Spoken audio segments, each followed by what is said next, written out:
السلام علیکم میرے پیارے دوستو، آپ سب کیسے ہیں؟ امید کرتی ہوں کہ آپ سب بہتر ہوں گے۔ تو چلیے آج میں آپ کو حضرت بی بی فاطمہ کے صبر کا واقعہ بتانے جا رہی ہوں، جو کہ بہت ہی اچھا واقعہ ہے اور سن کر آپ کا بھی ایمان تازہ ہو جائے گا۔ لیکن اس ویڈیو کو پورا دیکھنے سے پہلے آپ میرے اس چینل AHS اسٹوریز کو لائک کریں، سبسکرائب کریں، شیئر اور کمنٹ کرنا نہ بھولیں۔ تو چلے بڑھتے ہیں آگے۔ ایک بار پیارے نبی صلی اللہ علیہ وسلم مسجد میں تشریف لائے اور مسجد کے سامنے حضرت بی بی فاطمہ حضرت علی کا گھر تھا۔ پیارے نبی مسجد میں بیٹھے تھے۔ حسن اور حسین کے رونے کی آواز ان کے کانوں میں پڑی۔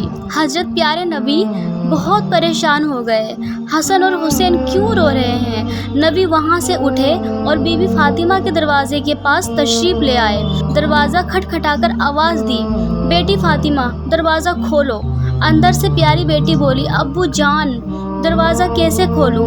میرے پاس اتنی بڑی چادر نہیں ہے جو میں اپنے اوپر اوڑھ لوں۔ میری چادر پھٹ چکی ہے۔ میں اپنے پاؤں کو ڈھکتی ہوں تو سر ننگا ہو جاتا ہے، سر کو ڈھکتی ہوں تو پاؤں ننگے ہو جاتے ہیں۔ پیارے نبی نے جب یہ سنا تو اپنی چادر دیوار کے اوپر سے پھینک دی۔ بی بی فاطمہ وہ چادر اوڑھ کر دروازے پر آئی اور دروازہ کھولا۔ ہمارے نبی صلی اللہ علیہ وسلم نے اپنی بیٹی کی طرف دیکھا تو بہت ہی پریشان ہو گئے، کیونکہ بی بی فاطمہ کا چہرہ بالکل پیلا ہو چکا تھا، آنکھوں کا رنگ کالا ہو چکا تھا اور بہت ہی کمزور نظر آ رہی تھی۔ پیارے نبی سوچنے لگے، اے میری فاطمہ تجھے کیا ہوا ہے؟ بی بی فاطمہ فرمانے لگی، اے ابو جان آپ آج مجھے معاف کر دینا، آج آپ کی بیٹی آپ کے استقبال کے لیے دروازے پر نہ آ سکی۔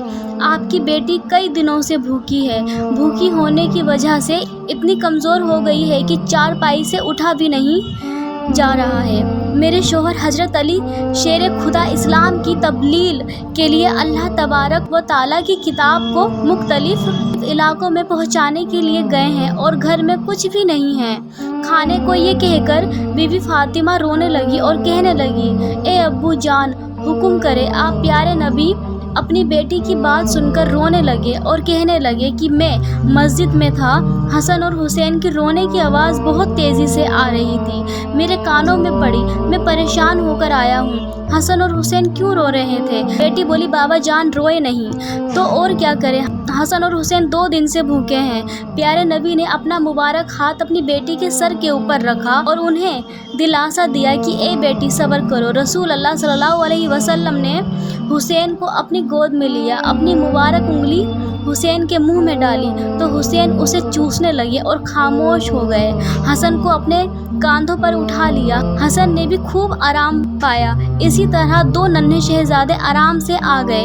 اتنے میں مسجد میں اذان کی آواز گونجنے لگی۔ بی بی فاطمہ نے نماز بچھائی اور نماز پڑھنے کے لیے کھڑی ہو گئی۔ اتنے میں ہی پیارے نبی رسول اللہ صلی اللہ علیہ وسلم نے دیکھا فاطمہ نماز پڑھتے پڑھتے گر گئی ہیں، تو نبی دوڑے دوڑے اپنی بیٹی کے پاس آئے اور ان سے پوچھا، اے بیٹی تجھے کیا ہوا ہے؟ یہ سن کر بی بی فاطمہ رونے لگی اور کہنے لگی، بابا جان آج آپ کی بیٹی کا 4تھا دن کا فاقہ ہے، یعنی کہ بی بی فاطمہ 4 دن سے بھوکی تھی، کچھ بھی نہ کھایا تھا، ایک کھجور کا دانہ بھی نہیں کھایا تھا، اسی لیے کمزوری کی وجہ سے میں گر گئی ہوں۔ پیارے نبی رسول اللہ صلی اللہ علیہ وسلم نے دیکھا کہ بیٹی کے پیٹ پر 3 پتھر بندھے ہوئے ہیں۔ پیارے نبی پوچھنے لگے کہ اے بیٹی یہ کیا ہے؟ بی بی فاطمہ کہنے لگی، اے ابو جان جب پہلے دن میں بھوکی تھی، کچھ بھی کھانے کو نہ تھا تو میں نے ایک پتھر کو اپنے پیٹ پر باندھا، اور جب دوسرے دن بھی کھانے کو نہیں تھا تو میں نے دوسرے پتھر کو بھی اپنے پیٹ سے باندھ لیا، اور جب تیسرے دن بھی کھانے کو نہیں تھا تو میں نے تیسرے پتھر بھی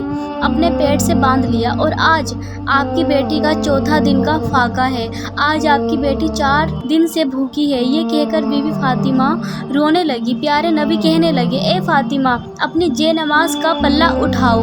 جب بی بی فاطمہ نے نماز کا پلہ اٹھایا تو مصلی کے نیچے ہزاروں کی تار سونے کا ڈھیر لگا ہوا تھا۔ پیارے نبی فرمانے لگے، اے فاطمہ بیٹی یہاں سے تمہیں جتنا سونا چاہیے اٹھا لو۔ یہ سن کر